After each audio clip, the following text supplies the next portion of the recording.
ಮಾಡ್ತಾರೆ. ನನ್ನ ಮೂಲ ಉದ್ದೇಶ ಈ ತಾಲೂಕು ಕೈಗಾರಿಕೆಯಲ್ಲಿ ಅಭಿವೃದ್ಧಿ ಆಗಬೇಕು, ರೈತರಿಗೆ ತೊಂದರೆ ಕೊಟ್ಟು ಅಭಿವೃದ್ಧಿ ಆಗಬೇಕು ಅಂತ ಇಲ್ಲ. ಏನು ನಿಮ್ಮ ಅಹವಾಲಿದೆ ಅವ್ರಿಗೆ ಕೊಡಿ, 100ಕ್ಕೆ 100ರಷ್ಟು ಕೂಡ ನಿಮ್ಮ ಅಹವಾಲನ್ನು ಅವರು ಸ್ವೀಕಾರ ಮಾಡ್ತಾರೆ. ತೊಂದರೆ ಯಾವುದು ನಾನು ಅವರಿಗೆ ನಿವೇದನೆ ಮಾಡಿಕೊಡ್ತೇನೆ. ಈ ಗ್ರಾಮಗಳಲ್ಲಿ ಎಷ್ಟು ಮೀಟರ್ ನೀವು ಬಿಡಬೇಕೋ ಅಷ್ಟು ಮ್ಯಾಕ್ಸಿಮಮ್ ಅವರಿಗೆ ಅನುಕೂಲ ಆಗುವಷ್ಟು ಬಿಟ್ಟು ಮಿಕ್ಕಿದ್ದನ್ನು ನೀವು, ಯಾಕಂದ್ರೆ ಕೆಲವು ಲೋಪದೋಷ ಆಗಿದೆ ಇದರಲ್ಲಿ ನೋಟಿಫಿಕೇಶನ್ ಇಶ್ಯೂ ಮಾಡುವಾಗ. ಯಾಕಂದ್ರೆ ಎಲ್ಲ ನೋಟಿಫಿಕೇಶನ್ ಇಶ್ಯೂ ಮಾಡಿದ್ದೆ ನೀವು ಅಲ್ಲಿ ಪ್ರದೇಶವನ್ನು ಕೂಡ ಇನ್ಕ್ಲೂಡ್ ಮಾಡಿಕೊಂಡು ನೀವು ಇದು ಮಾಡಿದ್ದೀವಿ. ಸ್ವಲ್ಪ ಮಿಸ್ಟೇಕ್ಸ್ ಆಗಿದೆ, ಅವೆಲ್ಲ ಕೂಡ ನಿವಾರಣೆ ಮಾಡಬೇಕು. ಇಲ್ಲಿ ಜನತೆಗೆ ಒಬ್ಬರಿಗೂ ಕೂಡ ಏನು ತೊಂದರೆ ಆಗಬಾರ್ದು. ತೊಂದರೆ ಆಗದಂಗೆ ನೀವು ನಿಮಗೆ ಕೆಲಸ ಕಾರ್ಯಗಳನ್ನ ಮುಂದುವರಿಸಿ, ನಿಮಗೆ ಏನು ಸಹಕಾರ ಬೇಕೋ ನಮ್ಮ ಜನ ಕೊಡ್ತಾರೆ, ನಾವು ಕೊಡ್ತೇವೆ.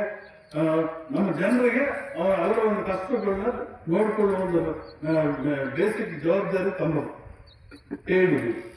ಯಾಕಂದ್ರೆ ಮೊದಲು ಇಲ್ಲಿ ಕೋಚ್ ಫ್ಯಾಕ್ಟ್ರಿ ಮಾಡಬೇಕು ಅಂತ ಅವತ್ತು ಚೀಫ್ ಮಿನಿಸ್ಟರ್ ಬಂದು ಪಾಪ ಅವರು ಬುದ್ಧಿ ಬೀಜ ಮಾಡಿದ್ರು.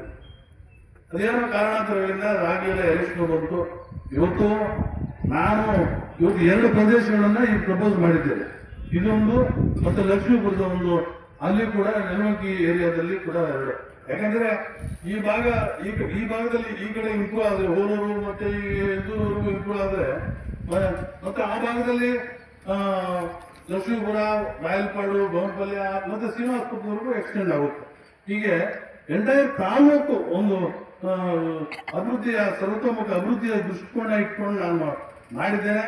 ಇದರಲ್ಲಿ ನನ್ನ ಆತ್ಮವನ್ನು ಮುಟ್ಕೊಂಡು ಯಾವತ್ತೂ ಕೂಡ ವೆಂಕಟೇಶ್ವರರೆಡ್ಡಿ ನಿಮಗೆ ದ್ರೋಹ ಮಾಡುವ ಮನುಷ್ಯ ಅಲ್ಲ, ಯಾವತ್ತೂ ಅಷ್ಟು ಏನಾದರೂ ಸಹಾಯ ಮಾಡುವ ಮನುಷ್ಯ.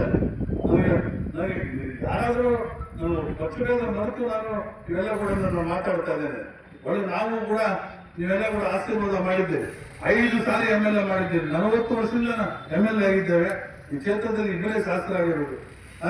ಅದರಿಂದ ಇವತ್ತು ಅವರು ಅಭಿವೃದ್ಧಿ ಕಾರ್ಯಕ್ರಮ ಮಾಡುವಾಗ ನಾನು ಯಾವತ್ತೂ ಕೂಡ ಇಂಟರ್ಫಿಯರ್ ಆಗಿಲ್ಲ. ನಾನು ಕೂಡ ಅಷ್ಟೇ.